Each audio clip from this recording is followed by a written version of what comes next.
देखा नौकर बड़ा अच्छा है, अगर एक रख ले वो काम है दे।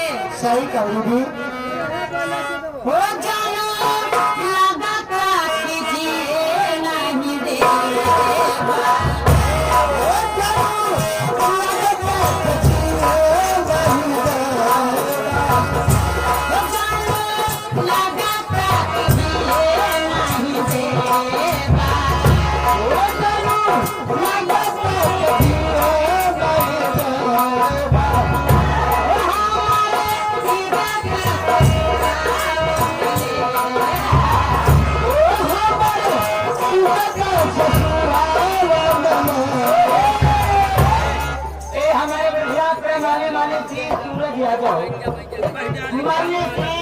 सूरज यादव जी लड़ाई को हर मासी इनकी तरफ से काउंट पे तो प्रसाद भैया को फरमाइश बा एक बढ़िया सी गजल हो जानो लगा कीजिए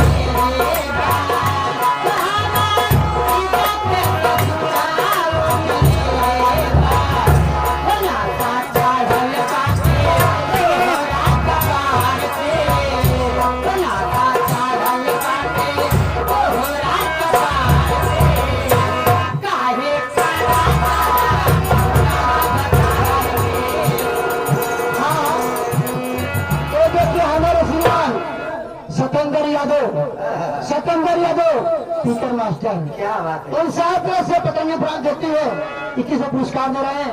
हम और हमारी पार्टी तहे दिल से शुक्रिया अदा करते हैं।